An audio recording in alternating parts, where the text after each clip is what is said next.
care about the food we make. It's not just about an endless quest for quality.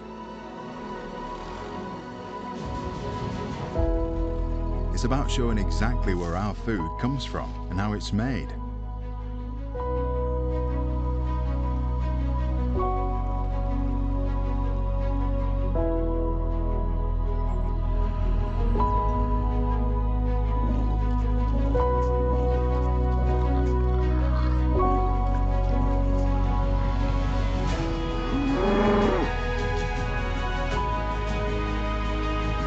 It's about giving everyone the best food possible.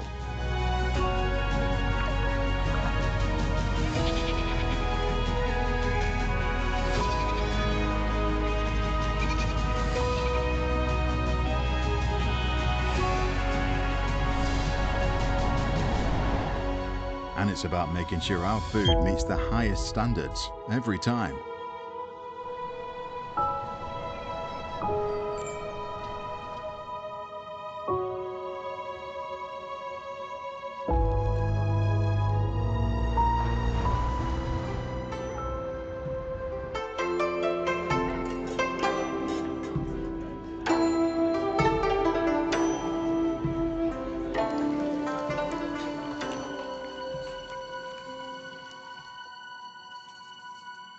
We care about the food we make because we care about the people who eat it.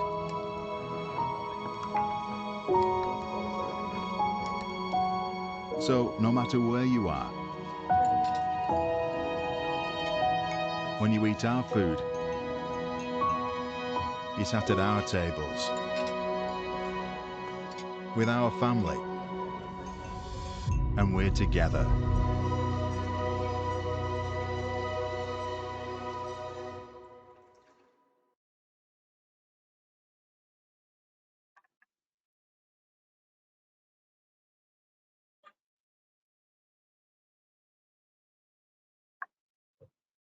Okay, welcome on behalf of AHDB to this evening's webinar.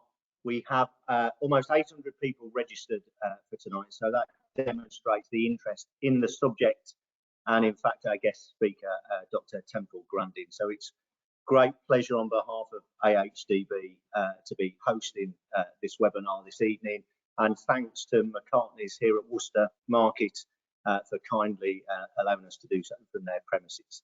And thank you, our stakeholders and levy payers for joining in and expressing your interest in the subject. Just before we get going and I introduce our guest speaker, just to let you know, there is a text box, or should be a text box on your screen with a line 5th or 6th down that says questions.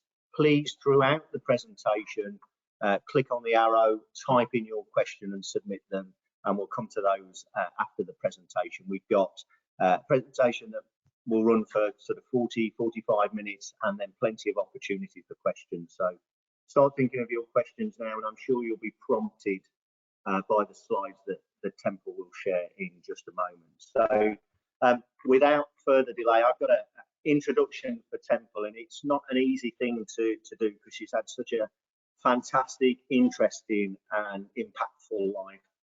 There's quite a list of things and much broader than I can share right now, but she's simply a legend in both the livestock and the autism worlds, and one of the very few people who can genuinely claim to have a global recognition and expertise in two completely different fields. And in fact, it's the autism aspect of Temple that is her gift when it comes to livestock handling, because it allows her to think and see from an animal's perspective, and it's been that energy and information that she channels as a visual thinker to really develop, design and implement the amazing construction and systems for handling animals to ensure that stress is minimized.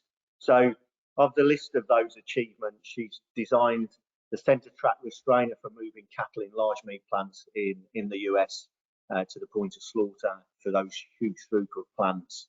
And now over half the animals in the US are handled in that system.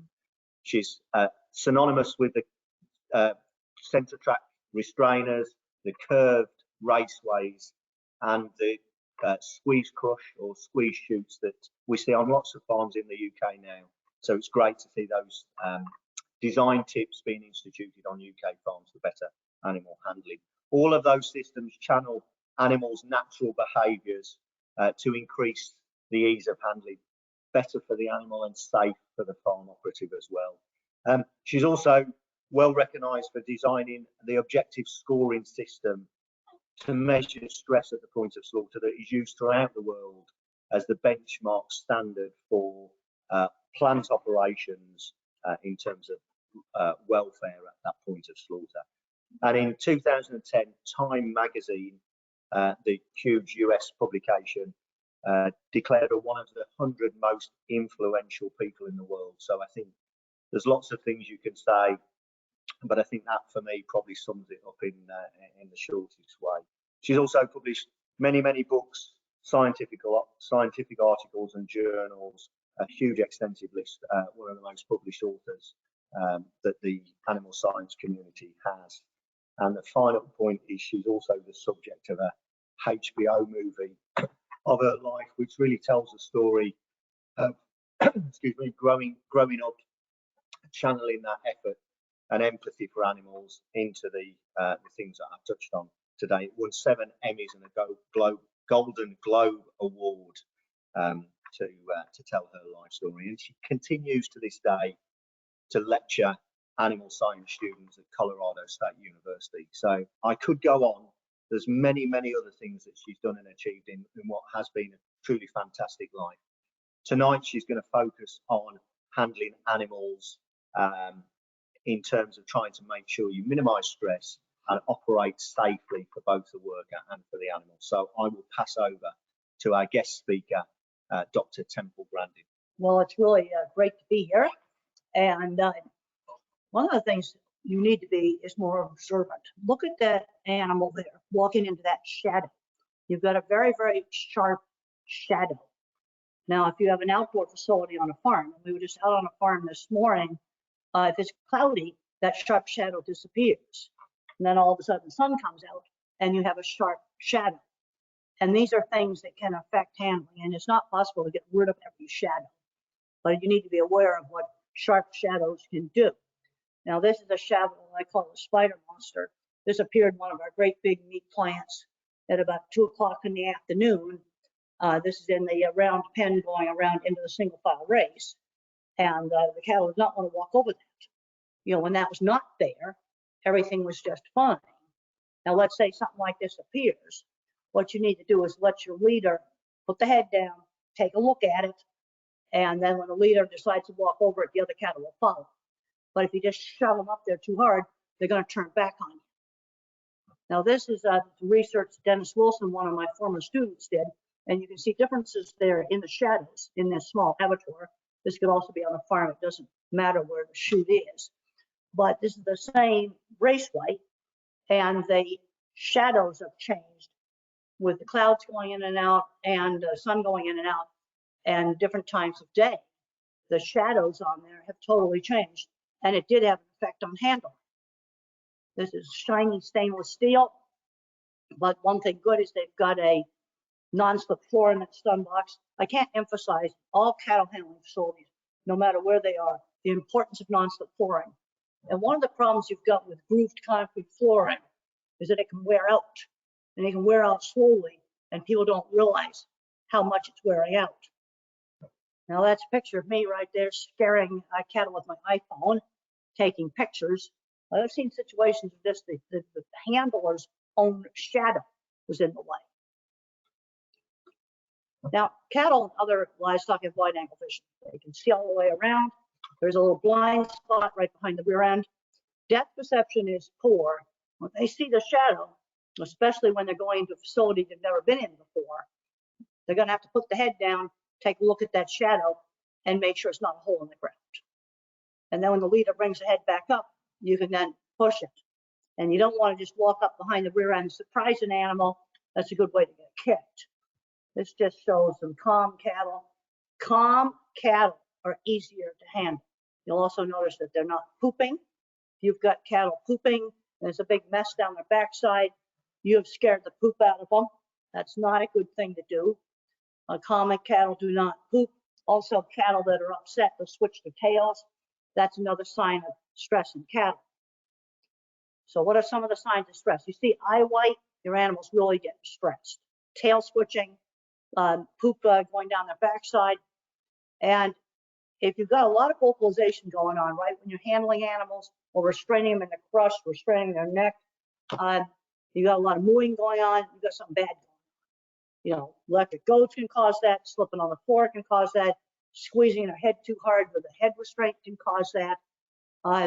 We found that was a really good measure in the abattoir for problems with handling. I'm not talking about animals out in the lairage kind of talking to each other, but when you're actively handling animals and restraining them and they're mooing, you're doing something to them that is hurting them. Here are some of the distractions that can make animals refuse to move. Shadows, we discussed it. Reflections, seeing people up ahead, moving objects. One of the things you want to be looking for is like little pieces of string. Just today out at the farm, there was little pieces of red string on the fence, and when the wind moved that the cattle will stop at it. Coats hung on fences, that's another thing. Now at an abattoir, you want to make sure you don't have air blowing back in their face. That's going to make them stop. More distractions, you can see some reflection on the water. Now one thing that's good in this picture is the animals can see through the building. You don't want to have what I call the dark movie theater effect, where it's really, really sunny outside, and then inside the building it's dark. And if they can see through a building, they often will be much more willing to enter a dark building if they can see through it. And you can also see some fans there, and the wind might be just slowly turning the blades. That can also make them balk. Animals will look right at something they don't like in a handling facility. They'll look right at it. They'll show you the stuff they don't like. I was working with one of our big plants, and I got a call from them, and they said, well, they get halfway up the race and stop. I said, I want you to bring a nice calm bunch up there and watch where your leader stops. And there was some light left over from a construction project on the edge of a building they were looking at, and we got rid of that. Now, air blowing in the face, you're going to have more vocalization due to increased use of the electric goad. You see, you can measure things, and then you can make a change in your facility. And when you made a change in the facility, did that improve it, or did it make it worse? You know, I'm a big fan of measuring handling. You measure slips and falls, measure electric goad use, measure vocalization when you have them restrained. Also, you can measure how coming out of the restrainer really fast. That's not something you want to do. Get down in the chute and see what they are seeing. Now, what's wrong in this picture? You've got a white plastic cup right there in the middle of the raceway. Something this simple can make them stop.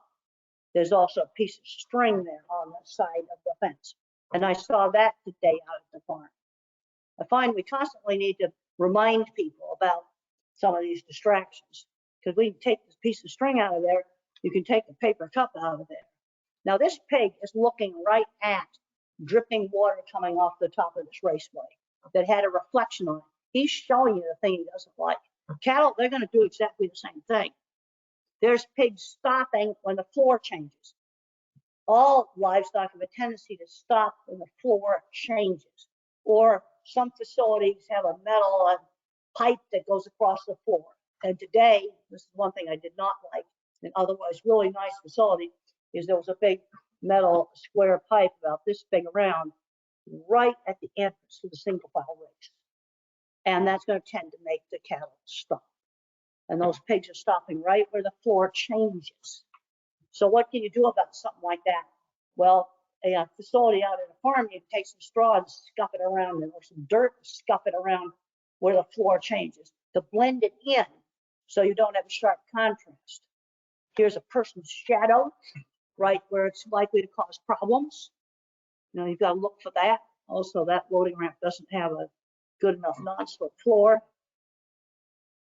Now, this was really clever for the sheep. All that's keeping these sheep in is a piece of cloth, a cloth curtain. That's using behavior rather than using force. The whole bottom half of that gate is just rubber curtain. Well, the pigs don't know it's a rubber curtain. This is really nice. And the entire gate is a rubber curtain. So when that comes down, it's not going to hurt the pigs. Here's the animal walking right up here and stopping.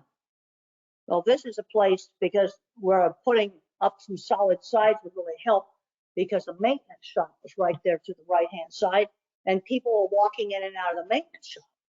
Well, that's something I don't want the cattle seeing. Just adding some solid sides. You can experiment with things. The most important part of the facility to make solid is the outer perimeters.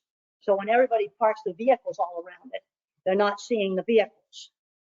Here's an example of reflection, really bad reflection. And just moving some of the lights in the ceiling made that reflection go away. The animal there stopping at the metal strip. I don't got a lot of pigs in these pictures, but these same principles apply to cattle. It's the same thing. And then you can see a shadow there, that when the sun is out, it'll be a sharp shadow, and when it's cloudy, it will go away. That's just using a light to light up the entrance of the restrainer system. They don't like going into dark places.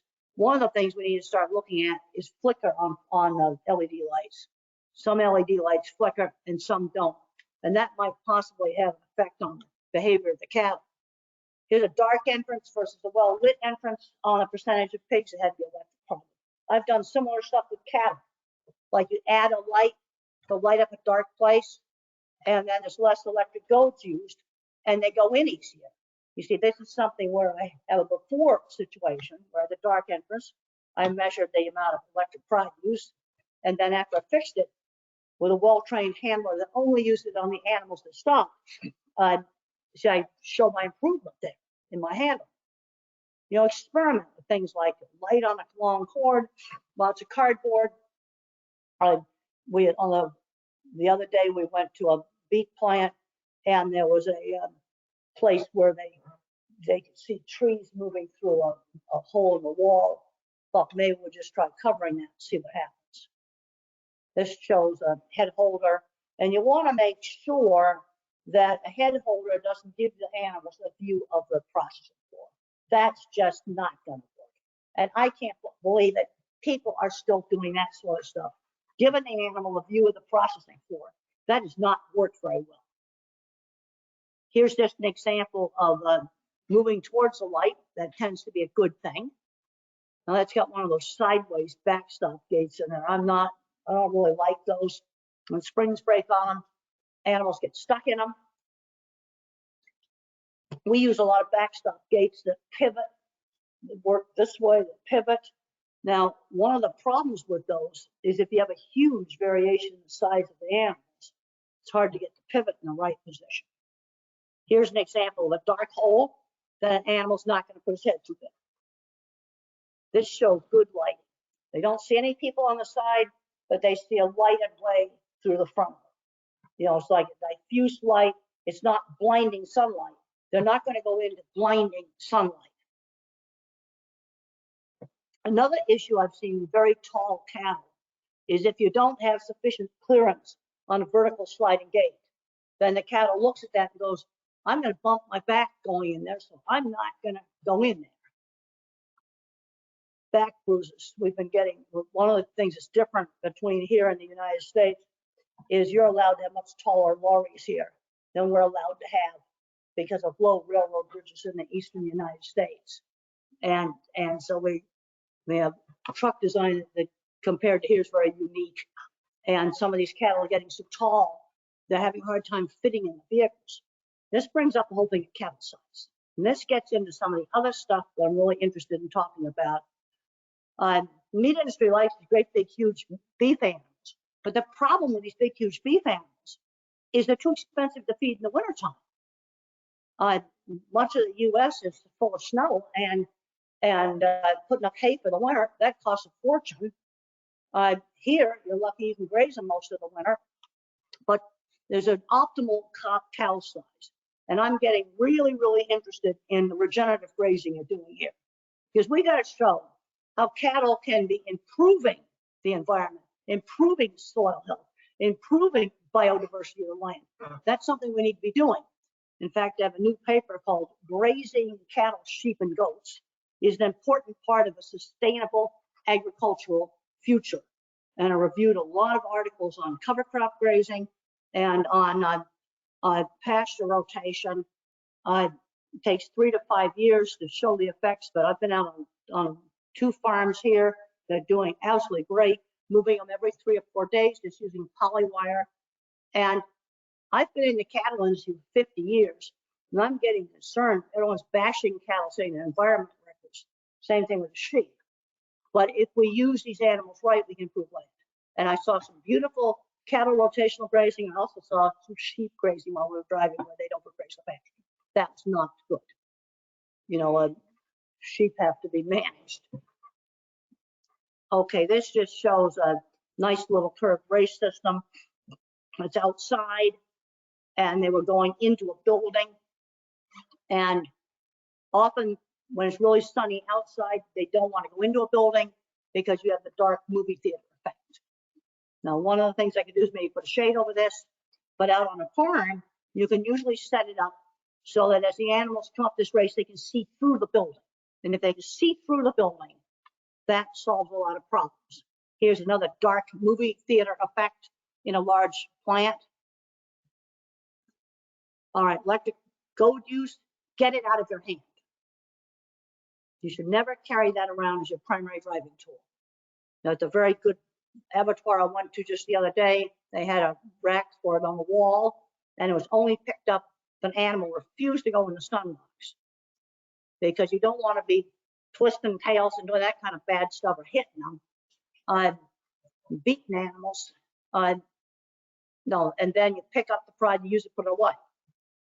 But the use of that should get down to an extremely, extremely low level. This is just some nice aids for driving pigs. I mean, people have gotten really creative about things for driving animals. And one of the issues that's come up is when it's tapping an animal, I don't care whether it's pigs or cattle, it doesn't matter. When it's tapping an animal with a driving tool, become beating. And we had a big situation where a plant was shut down for 4 days for beating up pigs with a paddle. And they claimed that they were just tapping. So I made a video called Proper Use of Livestock Driving Tools, where I take an empty cardboard box, tape it up, and when you start whacking it and it starts breaking, that's tapping has definitely become beating. That's just a little flag. Now you'll also notice here that there's some metal struts on the ground of this cattle handling facility. In this situation, I'd want to put dirt over those, cover those struts up. This is a portable facility out on a pasture, and those struts hold the facility together, so I can't get rid of them. But I could put dirt over them, put straw over them. That's just turning an animal with a little driving aid. One of the things we got to get away from is yelling and screaming and taking driving aids and just flapping all around like this. And when we went to the abattoir, they were doing a wonderful job handling, but one of the men just goes, oh, ha, ha, ha. Let's stop that. We got to stop it. It's okay to go a little, but let's stop this whistling, arm waving, because the problem with that, it has intent. And the plant was worried about the hum of the hydraulic system. That just faded into the background. And that's very expensive to change. But the people go, ha, ha, ha. Let's stop that. Just do a little bit of ch-ch-ch-ch. And if people get kind of mad at animals, they know you're mad at them. Some of the noise I want to get rid of the most is coming out of people's mouths, yelling, taking your driving aid, whacking the side of the fence with it. I won't stop that. That's just a very nice little pig driving aid with a hand hold in the middle. And there's when is tapping become beating. And the title of the video is Proper Use of Livestock Driving Tools. And going back to this flag, we've got to have things that are reasonable, because we had a veterinarian shut a plant down. I thought this was just ridiculous. We're taking that soft flag, and all they did with that flag was put it like this over the head face of the pig. It's not like that. You shut a plant down for that. So I specifically showed that that is okay. Yes, we want to have good animal welfare, and the flag just sort of softly going over the face of an animal, that is okay. And I demonstrated that both on myself and on the fake pig with a flag like this. There's the paddle. Things you don't do. Dragging conscious animals, poking sensitive parts of the animal, slamming gates on purpose on animals, drive another animal on top of a downed animal. These are things you don't ever do. They're acts of abuse. And if you did that during an audit, you're going to get failed. You do it in front of the government veterinarian, you might get shut down for that. Some facilities have power gates. Again, it shows pigs, but these principles are the same. Power gates should never, ever knock an animal over or drag it. Never, never, never knock an animal over or drag it with any gate that's a powered gate. You just don't do it. Now let's look at some of the behavior stuff, because this is something we have to teach people. What is the flight zone? Now, if you have a tame show animal, that has no flight zone at all. You're leaving it around. Now, some of the cattle I saw out in the beautiful pasture system, their flight zone might have been 2.5 meters, small flight zone. These cattle were seeing people every 3 or 4 days to be moved on the pasture. And then there's a zone where it's called the pressure zone, or the cattle want to see you zone. You go out in the pasture, they'll turn around and look at you. Now, if you get into the flight zone, they move away. And then you have to point of balance at the shoulder. And a really common mistake I see people make all the time in a single file race is stand ahead of the animal, take a driving aid, and poke its butt. And you're telling it to go forward and back at the same time. That doesn't work very well. You have to constantly remind people not to do that. And then animals have natural following behavior. They also have a tendency to want to go back to where they came from. Now, we still have handling's improved. Handling is definitely improving around the world. But a recent study showed that people still make too much noise, put too many cattle in the pen that leads up the single file race, and stand in the wrong position. Okay, this shows very nicely the flight zone shape. And it's sort of like a bubble. And the size of that bubble is going to vary depending upon genetics. And a lot of the genetics we have today is much calmer. Well, when I went out to the farm with the super nice pastures, he says, well, I used to have some limousines and I tried to jump this really high gate. Then I got some Angus cattle and they're a lot calmer. Well, in the US, we've done 25 years of temperament selection for Angus cattle. So the Angus cattle we have now are much calmer than Angus cattle we had 25 years ago. Because one of my students, Bridget Vosinay, found one of my first studies, calm cattle have better weight gains. Cattle that jump around in the head restraint, to get really excited in that, have lower weight gains. Now you can see right here, I don't know if there's this arrow. No, it won't work. All right, it won't work on the slides. But you can see some lines there at the shoulder. Now, a really common mistake people make is they'll stand at the head and poke the butt. And at the abattoir, they had some gates that worked with hydraulics, and the control box was in the wrong place.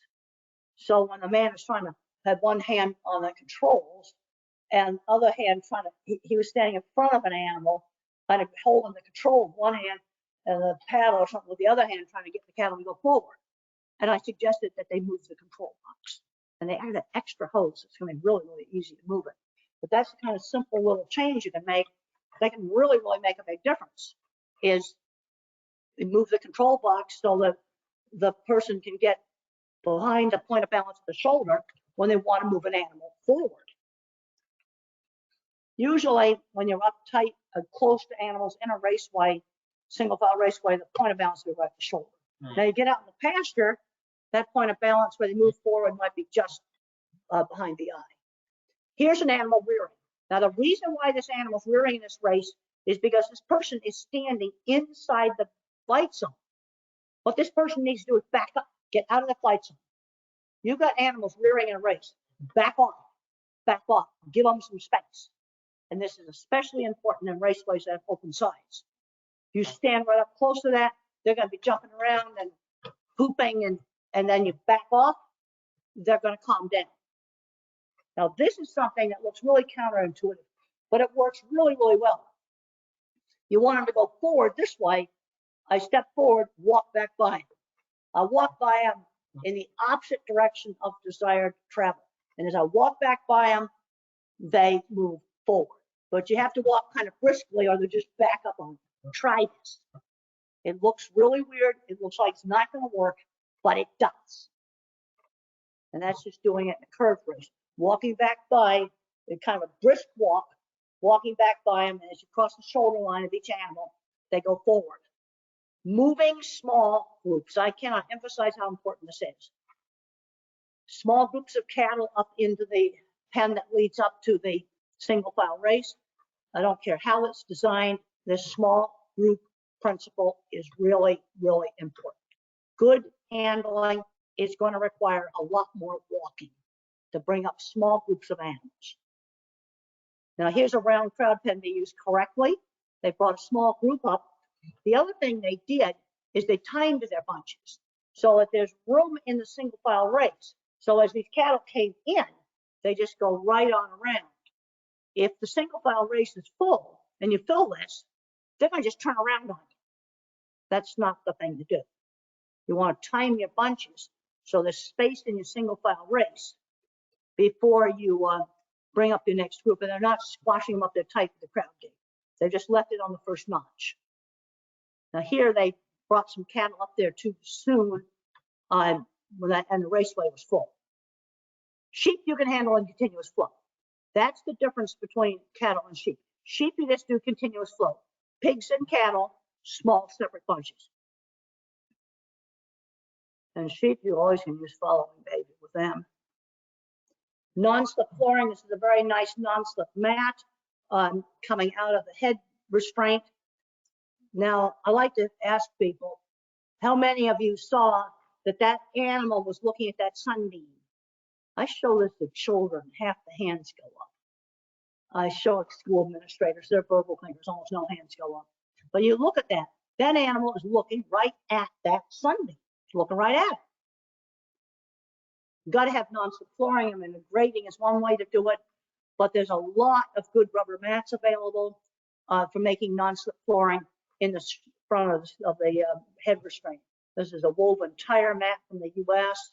There's a variety of different mats you can use, but you've got to have a non-slip floor where they come out of the what we call the squeeze brush.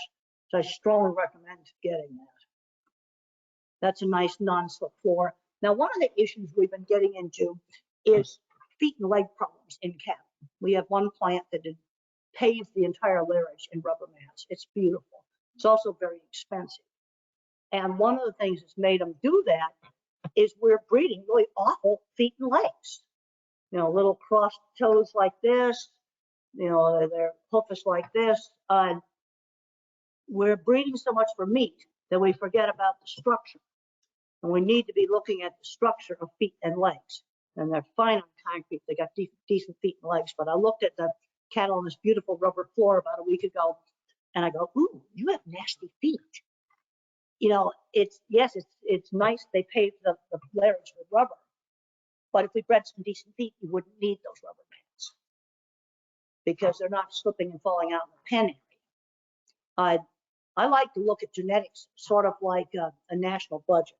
If I put all of my selection into the economy, which would be meat, then I'm going to shortchange my structure, my infrastructure. Bone, we've been getting problems with congestive heart failure, some of these big muscle-bound cattle. It's been traced back to single sires. And then what are we doing to immune function, your military? All of that stuff requires energy. We need a lot more balanced stuff. We got cows too big. No, we've got to get cow size moderated back.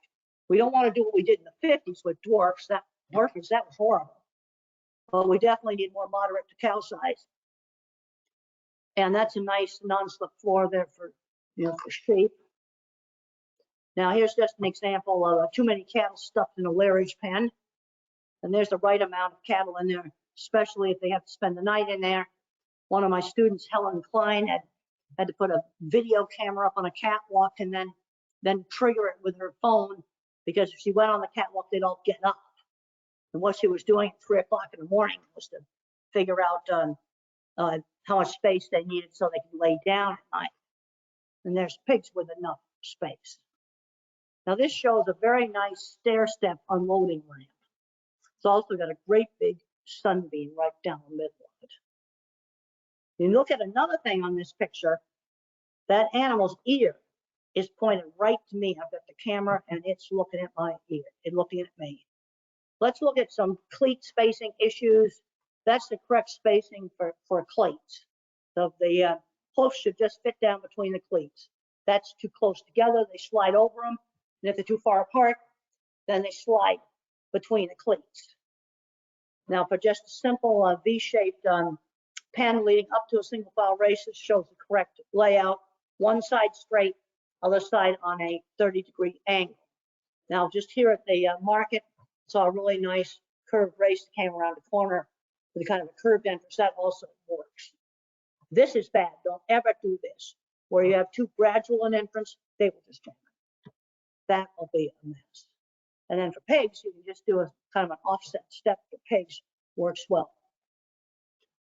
Well, we need to be, evaluating animals for lameness. When I see welfare issues now in a meat packing plant, it's something I have to fix at the farm. Somebody let dairy cows get into horrible condition before they sold them. Bad feet and legs on beef cattle. We need to be selecting for good feet and legs. There's a simple scoring system. As they come off the lorry, you've got the normal animals, then you've got an animal that limps, but it stays up with the herd. And you've got an animal that doesn't stay up with the herd, but still mobile, and you've got almost a downer. And we've got to correct problems out at the farm. Lame animals, okay, beta agonists, we don't have to worry about that. Pigs where the farmer never walked the pens, they're a mess. Dogs biting cattle and teaching them to kick. It's a real dangerous situation. Now, a situation we've had in the US where we use a lot of horses, and horses are really good. But the problem is, if the animal is only seen a person on a horse, they're going to be really frightened when they see a person on foot. And the flight zone can get much bigger. You see, an animal is a sensory-based thinker. And you might wonder sometimes why a horse just spooks for no reason. Well, my student, Megan Corrigan, did a really interesting study where she walked young fillies and colts past a children's plastic play set. It's got a little swing and a little slide for a toddler. And when you think about it, when you rotate the slide, it looks different in this position than this position. And when that play set was rotated 90 degrees, it became a new object. We would look at it and go, yeah, that's a kid's plaything. That's not what the horse did. That just shows a nice little curved layout there. This kind of design where it comes around in a hairpin turn will fit into a lot of barns here in between the columns. This is a layout very similar to what I saw this morning out at the farm that works really well on farms. Will fit in the columns of existing barns. And where that little grating is, that's where the person stands. And they just come around you. They just come on around you. I call it working the pivot on the gate. That can work really well. And that's just a little layout for a small meat plant. That's a little bigger layout there. One-way traffic through the yard. That was a little restraining device for shape. This is what you don't do, like some soft vinyl kind of insulation stuff. That's just terrible. Birds rip it out. I haven't seen that material here, but we still use it in the US, and you get birds in there and they just tear it out. It's awful. And this is some of my books. Now, the one book that's not up here is my new book, Visual Thinking, where I talk about the different kinds of thinkers. And we need our different kinds of thinkers. The HBO movie shows exactly how I think. And I'm an object visualizer. Everything I think about, it's a picture. And the picture thinkers like me, we're good with animals. We're really good at mechanical things. I work with a lot of people in the shops that build equipment, visual thinkers, photography, art. But what the visual thinkers are not good at is abstract math. I know a guy who has a corporate jet. He builds beef plants all around the US. And he can't do algebra, but he's one of the mechanical genius. And then you have your visual spatial pattern thinker. This is your more mathematical mind. They think in patterns. And then, of course, you've got people that are verbal thinkers. And in this book, I talk about how we need the different kinds of minds because I'm concerned about skill loss issues. And it's available in ebook, which would make it really easy to get. It's also available in audiobook. A lot of people like to listen to books. Visual thinking, hidden gifts of people who think in pictures, patterns, and abstraction. I'm now open for questions. It's okay. Thanks, Temple.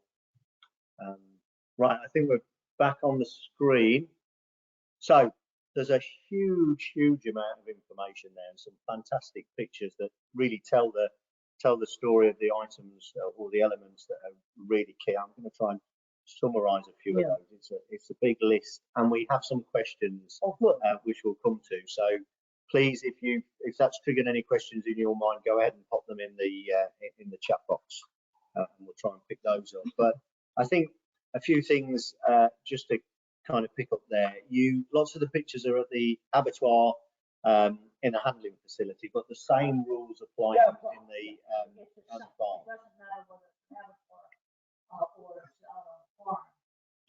More things out on the farm, you're going to get shadows of time of day effects because the whole entire facility is outside. It's in a building. Time of day effects with shadows, but it's the same principles. I've seen bars across the floor at abattoirs. I've seen bars across the floor out at the farm. A very nice handling facility I looked at today had a bar about this big square right across the entrance to the single file race, and it was made the sliding gate work. Well, you need to be able to make sliding gates work that don't need a bar on the bottom. Yeah, so those kind of points, they're true for the abattoir, true for the farm. Of course, abattoir presents different daylight scenarios, whereas on the farm you might face more shadows. And you're going to get more shadows on the farm, more time of day effects on the farm, because more of it's outside. And then quite a few big pictures in there as well, but some of the same. They're stopping where the floor changes. I don't care if it's pigs or cattle. Now, sheep, what tends to happen when they see a shadow is they jump it, and then the other sheep follow. And I guess one of the key points we were talking about earlier is the importance of farmers walking their raceways and also observing what they can see. You have the picture there of the plastic cup and the string. We saw that's right. A handle that spanned the crush, which was a distraction, a visual distraction. It's watching animals, how they stop and how they what you want to watch is what is this animal doing.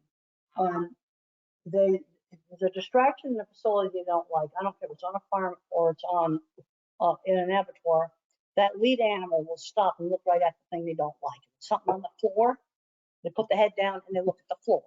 If it's a piece of string on the side of the fence, they'll stop and look at that. They'll show you the distraction. Now, if you bring them up, they're all crazy. They won't show you. Another thing I forgot to say is if you get an animal all fearful and excited, it takes 20 minutes to calm back down. So let's say you brought some cattle in from the pasture. You might want to take a little break and just let them settle down before you handle them. It's sort of like, have you ever been in a close call car accident? Most of us have done that at some point. It takes a while for you to calm down. Well, that's the same thing with the livestock. It takes time for them to calm down. And in terms of that calming down and kind of familiarity, running animals through a raceway, if they have a good experience and it happens again and it's a good experience, then they're more likely to go. That's right. That's absolutely right. And I know you have to do a lot of TB testing. And one of the things I would do is give them some treats when they go through.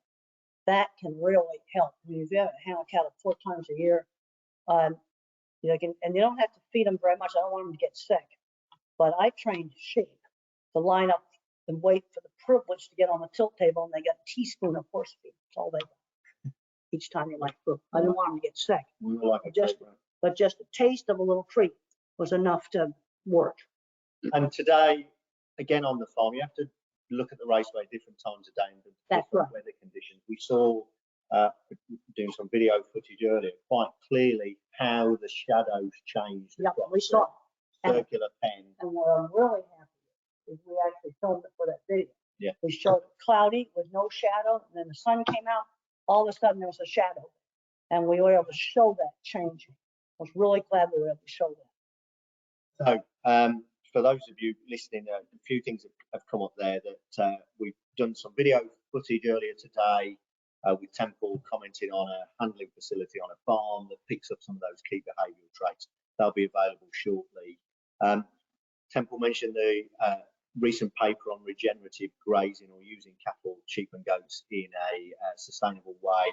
We'll make that link available shortly after the webinar. And then we also have, as AHDB, a handling manual that picks up some of these key design traits as well. So we'll make sure that that delegates get the link to that so you can go and look at that in your own time. We always have to keep reminding people about this.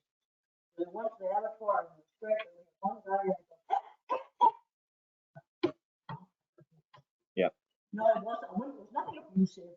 Now here we're looking at the pineapple stockmanship. They would have passed a welfare law at this time, but I wish they stopped doing that.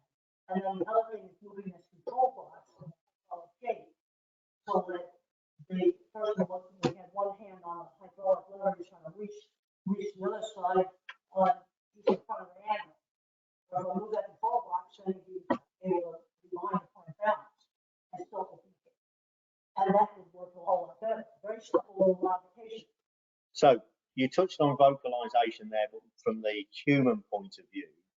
But in the global standard for animal handling at abattoirs, and similar methods can be applied on farm, you talk about vocalizing of the animal. Can you explain to the audience the 5 scoring system? Okay, for the abattoir, 100 head animals, everything together in your hand. And then the technical stunning, 95% unconscious form shock of capital.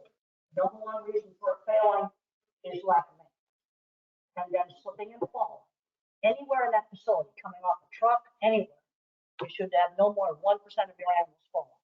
If you've got more than 1% of your animals falling, you've got a problem. And then electric goat use. I think this particular plant that I just went to, it was like 3%. It was real low. That's really good. And then vocalization. If you're doing everything right, you should almost never hear vocalization coming out of the stun box. Like I was in the plant that had the rubber floor, a big high-speed plant, and I was there at the center tractor trainer for 20 minutes. The vocalization score was 0, and more than 100 cattle had gone through there. If you've got a whole lot of vocalization going on in where you restrain them, like in the head restraint, you've got something wrong. You might be holding them in there too long. You might be pinching them with them. It might be too much electric goad use.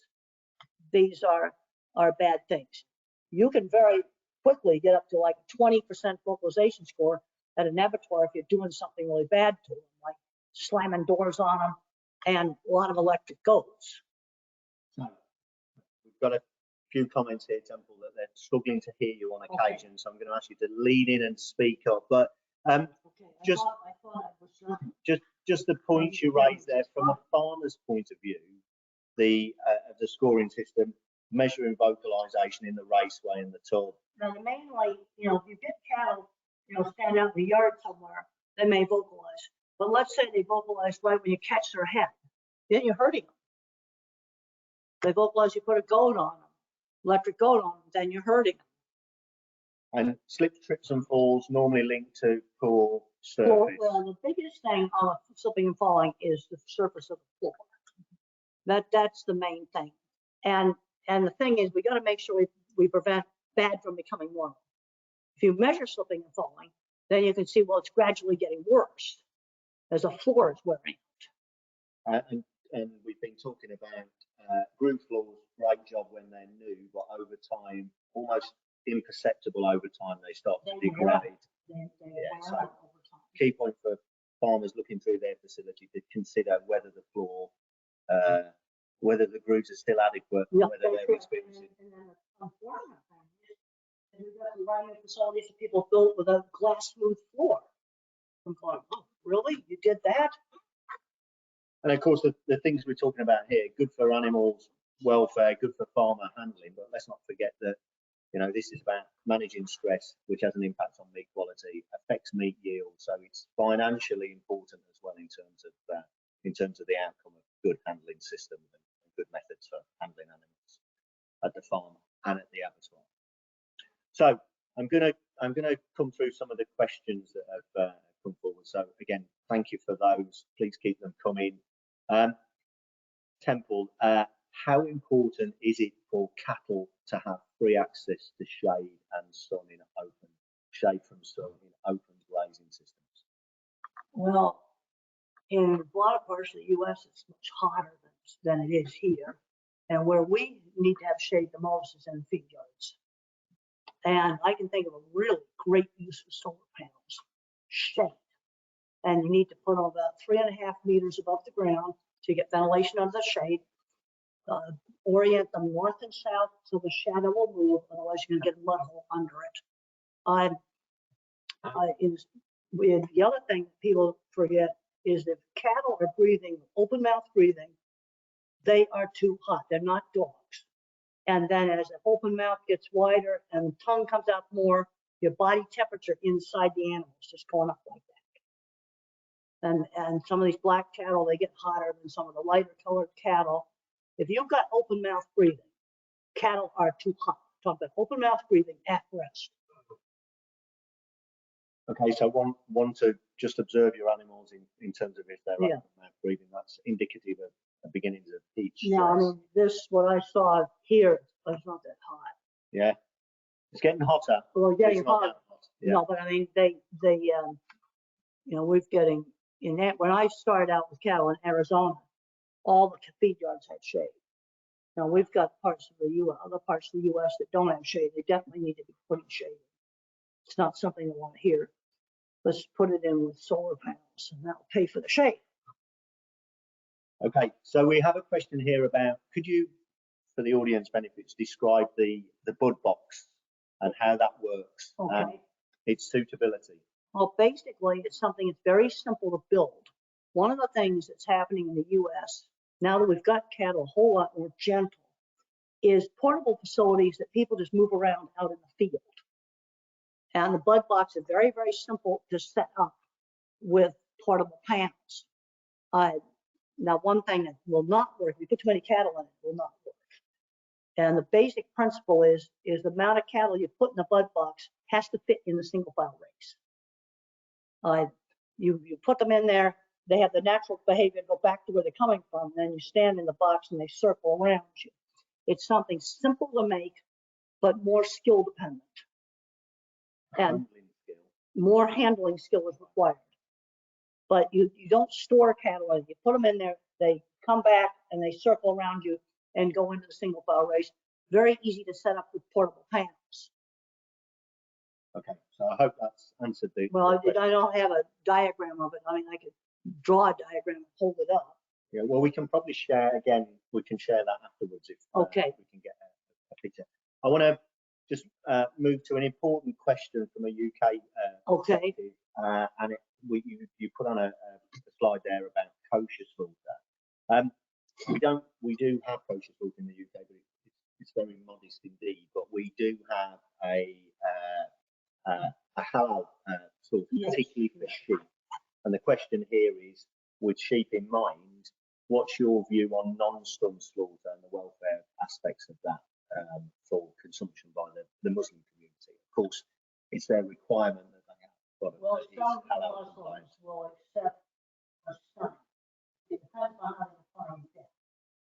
If you shoot an animal with a captive hold, before you clean it, the heart will be a couple minutes. And so then you die by the knife, not by the captive hold. And so some Muslims will accept stunning. Now, if you just cut a sheep's throat, consciousness is not lost instantly. Now, one advantage sheep have got over cattle is sheep have all their arteries in the front, so they lose consciousness more quickly than cattle do. So there's less of a welfare issue with sheep than there would be with cattle. The other thing is knife sharpness. Let's say I take this piece of paper out of the printer, and let's pretend this is a knife. I should be able to just go like this with a dry knife, just cut that. And if you can't do that, that knife's not sharp. And you have to use a knife that's long enough to go all the way across the neck. Now in the kosher, they use that real special knife. That does make a difference. Now I've seen kosher slaughter of cattle done really well. When I had a custom built restraint box, I ran the box, I had the best rabbi in the industry, I had all the cattle handling under control. So I'm going to say that's perfect conditions. I think the welfare was acceptable, but you get the least bit sloppy. Yeah. Things go bad real quick. So, sharp knife, experienced operator. That's right. And don't get them excited. And see, then you look at your overall stress. Let's say some Muslims just had them in their backyard, and you cut the sheep's throat with a sharp knife. Maybe that's less stress than hauling it into town. See, we always have to look at the whole handling system. But the bare minimum is you better have a sharp knife that can cut that paper. Yeah. Okay, Then you use it as a dry knife. You test the paper with a dry knife. right. We've got another question here. When cattle are in a crush and they begin to panic and try and jump out, what's the best way to calm them? What would you do under those circumstances? Beasts in the crush, beginning to panic, starting to get agitated. What's the answer? Invasion of the flight zone, back off and let them calm down. But the other thing could be real slipping on the floor. They do these little rapid slips like this. That can make you just get really excited. And that's where you have to put a better non-slip floor in your crush or in your scale. That can often make a big difference. The other slippery floor cattle just do those little, one of the feet, little rapid slips. Make some crash. So I want to check for that. The other thing is, let's say something's rearing in the lead up race, back off. Back off. Don't try to push them down. Back off. And let them Get out of the flight zone and let them settle down. The solution for the twitching of the feet in the pen is in the crush rather is doing something with the floor. I have to fix the floor. I have to fix the floor. If they're doing those little rapid slips, I have to fix the floor. Yeah. Put a mat in there, weld some steel rods in there. I got to do something to fix the floor. If they're doing those little bitty slips like this, the floor has to be fixed. Yeah. Okay. And then if the animal's there and it's getting agitated, just simply back off. Just back off. Back off.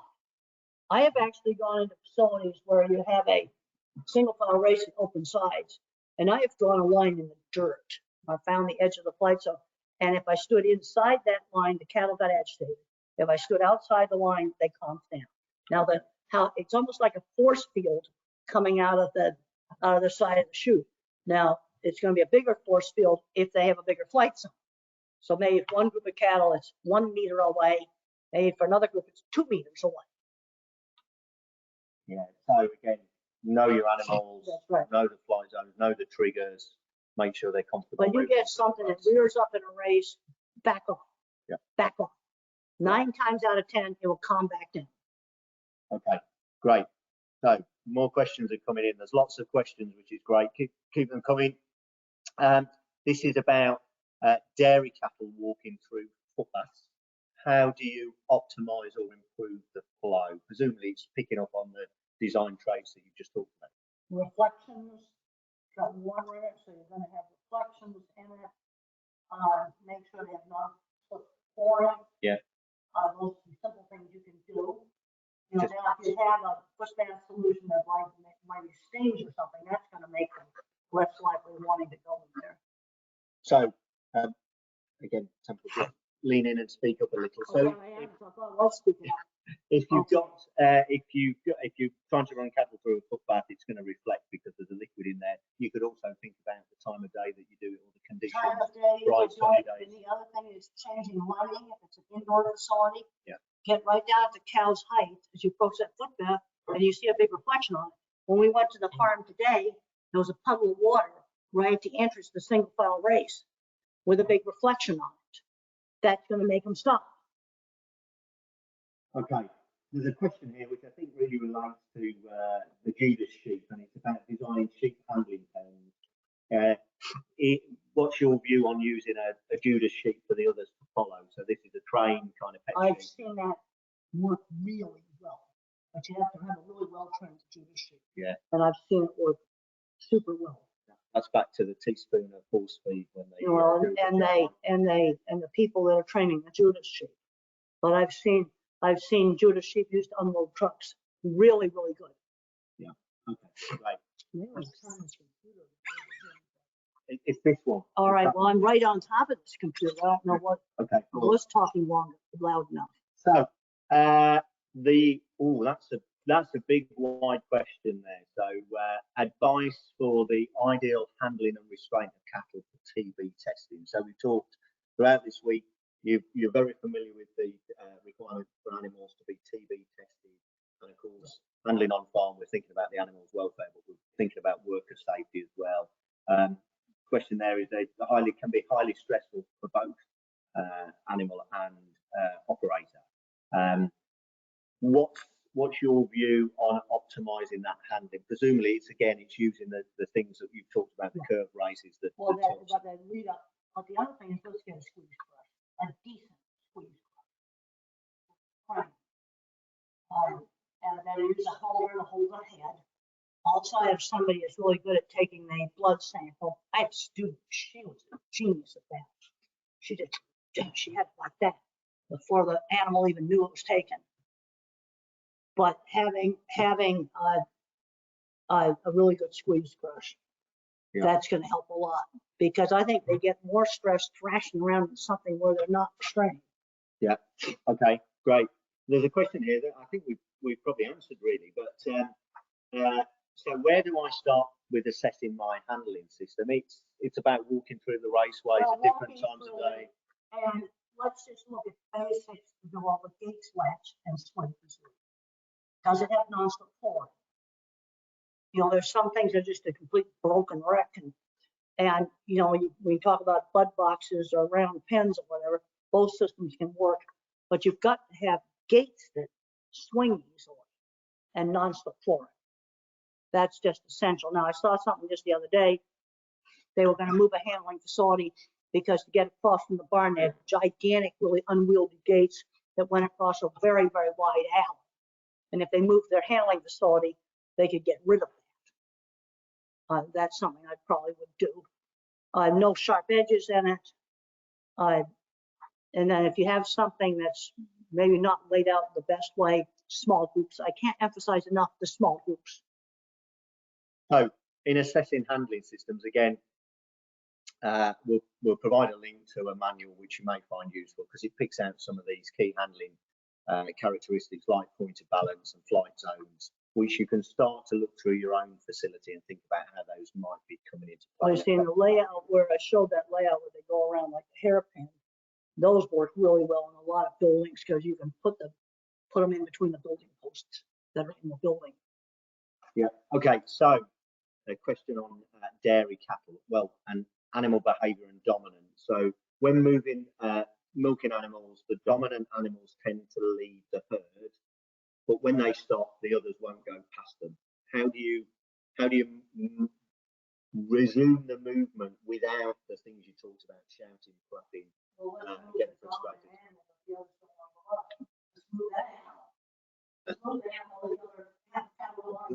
So focus the efforts on.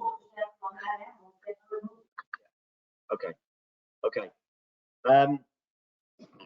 What's the best approach for handling cattle with bad temperaments in any handling system? So, fractious animals, what would be your approach in trying to get them through a handling system? Well, the thing with some animal with an excitable temperament, when it gets scared more easily, is basically what happens. If it suddenly has sudden novelty shoved in its face, it's going to have a bigger reaction than one that has a calmer temperament. And there's some really fractious animals that I think maybe you need to sell them. And if we're in a market right here, but don't let her hurt somebody here at the market.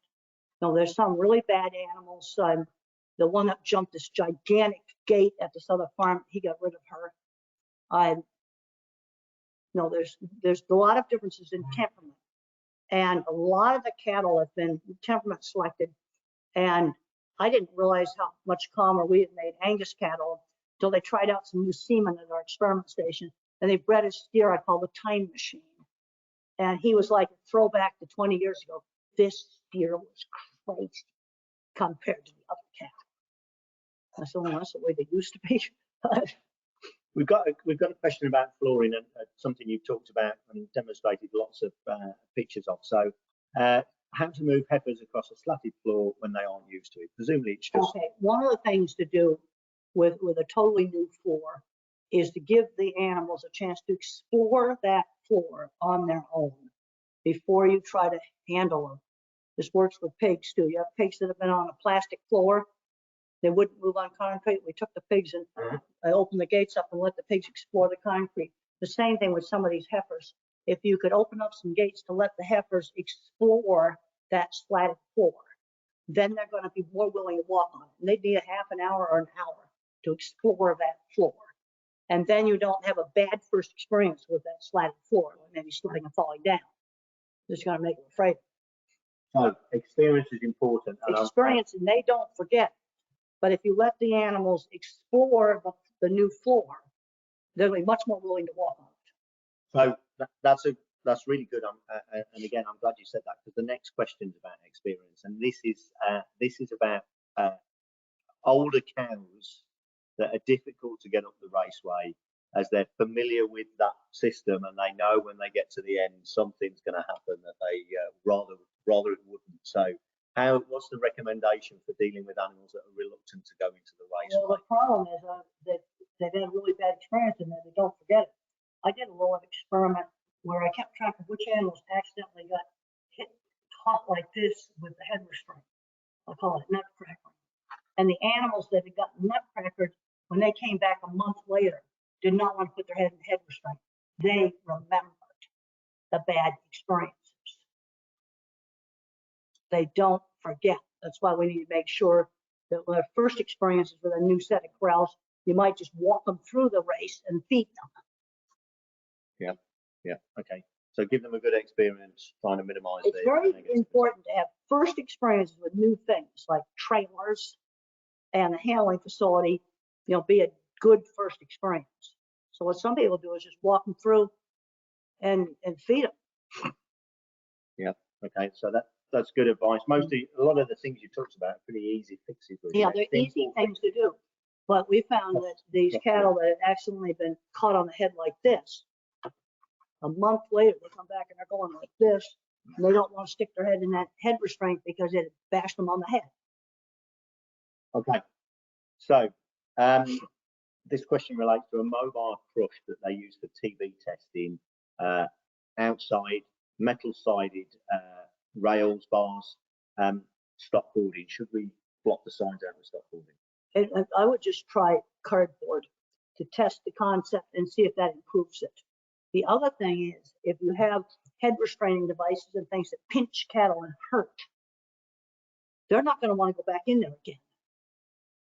And I'm not familiar with this particular piece of equipment, but things that pinch and hurt, they do not want to go in again. So experiment with some cardboard to see how the animals respond to it before investing in. I would experiment with some cardboard to see if it makes a difference. That's what I would do. You get old refrigerator boxes or something like that. Yeah. Okay, we've got a couple of questions that I'll pass over pretty quickly because I think we've addressed them. One about getting animals into a foot bath, and that was about reflection, time of day, and then a simple design facility, which the manual kind of does have some simple facility kind of key points.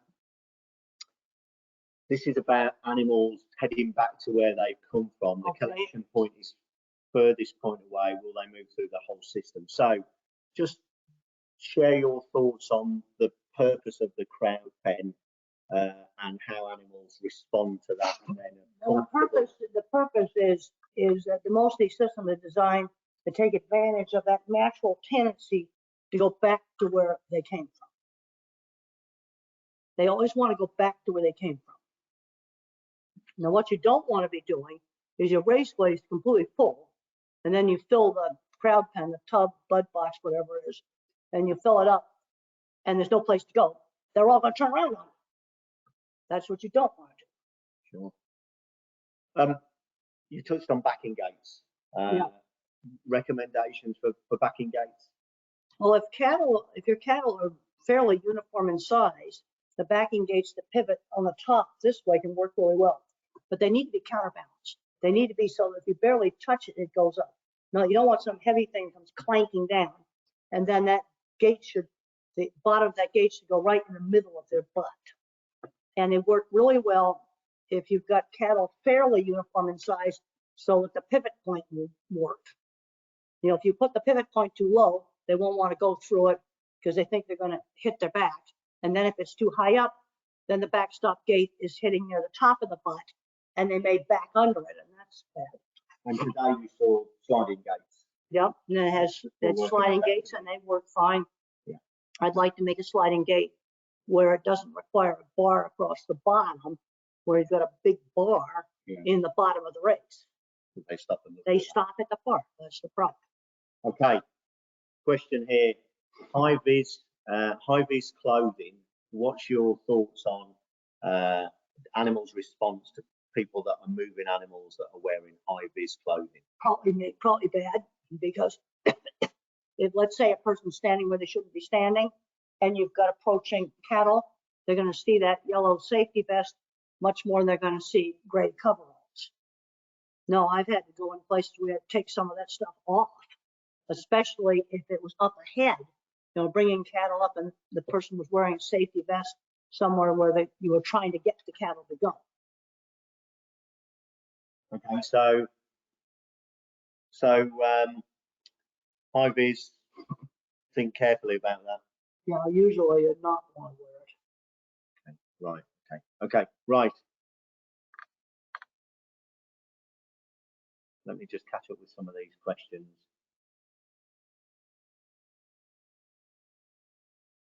Head yokes for dairy cattle. What are your thoughts? You mean like stanchion? Yeah. I'm not sure what you mean by I mean the stanchions. stanchion, what we used to call stanchion barns, where they just stand in a stanchion. They go out in the pasture during the day, it's fine. You know, people don't really like having to spend the whole winter in that. That's usually not going to be an issue here. This is feeding, feeding Oh, dairy cows. So things in front of them. They're fine. You just got to train cattle to lockups for feeding, so they don't associate the lockup with something bad. I'd recommend leaving them open, let them feed out of it. Don't have it the first time they go in there, you lock their head in. I want to train them that that's where you eat before you go locking your head in. So having their enable them to I'd like to spend a week just having them eat it. Yeah, before you start activating it. Yeah. Okay, so And then it's how you use it.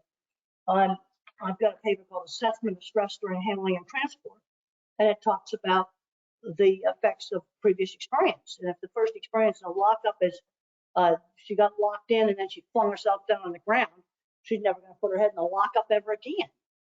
You know, let's train them. This is where you eat. And then after they learn that, then you lock them in. And you might lock them in for just a couple, 15 seconds. So you build it up the experience. Like when I trained the sheep to go on the tilt table, I first of all just walked them through the facility, gave them a treat. Then I'd walk them through it several times, and then I'd have them stand on the tilt table, give them a treat without tilting it. And then next time around, I tilted it a little bit. You see, I kind of worked them up to it, and each time they got a treat, and that was yummy. Teaspoon of horse feed, very, very small amount. I don't want to get them sick, but a very, very small amount, like that's all they need. We've got a question here about your thoughts on how transport affects meat quality. Dark cutters. Can you share with your experience on how that impacts the quality of the end product? Well, if you have a very short-term stress, like someone zapped beef cattle 5 times an electric prod in front of the stun box, that's more likely to make tough meat. Now, if they're on transport for a long period of time, cold weather, more likely to have dark cutters. But animals that are used to being handled, it's not going to have much effect on them. You know, we have some cattle where they take them around the pastures in big semi-trailers, and they see the truck, they come running because they're knowing they're going to good eats. And then we've got to drive decently. You've got to make sure you don't stomp on the brakes, stomp on the gas, and throw the animals around in the vehicle. Good driving matters. Yeah. Okay. And then you touched on it earlier, and you've visited some farms here, and you've seen the countryside and the grass. Yeah. Mild climate, it rains a lot. We've got lots of grass in the main. So your thoughts on you commenting about the paper you referred to, regenerative grazing or meat animals as part of an environmental system. That's right. Sustainable, and you've seen some of the land. I've seen some very, very good stuff with regenerative grazing. Instead of cutting it and baling it, you're grazing it. You're increasing the diversity of the plants and insects, and the grazing animal is part of the ecosystem if you use it right. But then I did see some sheep today where they had overgrazed a pasture, and that was not using it right. You see, this is where I'm very pleased that you've got people here that are really doing really good things with regenerative grazing. and that the grazing animals can improve the land. And then what do you do with some of this land? 20% of the habitable land can only be grazed. Like, for example, where I live in Colorado, there's a 200-kilometer stretch of prairie in eastern Colorado. You cannot raise crops on it. There's not enough water in the ground or out of the sky. Only way you can raise food on that land is grazing. The other thing is, if we throw all the farmers off and the ranchers off, who's going to take care of this land? And then what's going to end up that you have woody shrubs take over, and then you are going to have fires. You wait and see. It's going to be horrible fires. So I mean, I think this is the story of farmers and animals working in harmony with the natural environment, utilising the natural resources as part of a sustainable approach, maintaining the countryside. You know, and that's right. Needs to be. And then also on your cash crops, well, we're starting to do cover crops to improve soil health, and that reduces the amount of artificial fertilizer, also reduces the N runoff. And you graze it, you don't have to buy all this artificial fertilizer. You know, it's a win-win situation. No, we've got to control N runoff. I was on a plane over in the States on final approach, and we went over a housing development, and they had an artificial lake, and it had a green donut all around the shore. That was N runoff. It was disgusting. That doesn't sound great. No, it wasn't. And that was real. I saw that just about a week ago. So we've got a question that goes back to something we touched on earlier, which I think sound wasn't great at that point. So I'm going to ask you to kind of comment on it again. All right. It was about, you talked about people shouting and whistling at cattle. Okay, let's stop it. What is the what's the recommendation if it's not shouting? A shushing noise. That's fine. That's fine. And then wait for, see, the other reason for moving small groups, especially up where you're going into the single file race, is then you have time to wait for your leader to walk over that metal bar, which I wish that metal bar wasn't there, but it's there. So if a leader stops, I've got to wait for the leader to put the head up after looking at the metal bar. And then when that leader goes, the other cattle will follow. Sometimes if you just wait like 10 seconds, they'll go. And the next part to that question is about interactions with the animal to get them to move. Rather than interacting the animal, it's better to use a flag or a paddle or sometimes just the motion of your body. There's some low stress trainers that want to get rid of most of the driving aids. Now, one place where you need one is in the crowding pen or the tub area. They sometimes turn an animal out in the pasture. A lot of times you don't need them. If you're sorting cattle, you have a driving aid that makes you bigger. That can be useful. But the thing you don't want to be doing is waving these things all around and try to just use small movements of your body to get them to move. And let's make first experiences. Let's say you build a new cattle handling facility. Let's quietly bring them in, walk them through the race, and feed them. That's the first experience in the brand new cattle handling facility. Now, if we have to TB test all the time, they come out, they get some treats. Stuff they don't normally get, forbidden stuff they don't normally have, then don't, only a small amount, they don't need very much. Okay, so in Brazil with the Nelore cattle, which are very, very flighty, they have found that giving them treats help. These cattle are much more flighty than any cattle you'd have in Europe. Okay, so vocalization, keep it to a minimum, no shouting, or you talked about shouting with intent. Well, the problem is you shout at animals that has intent. Okay, we go to this abattoir.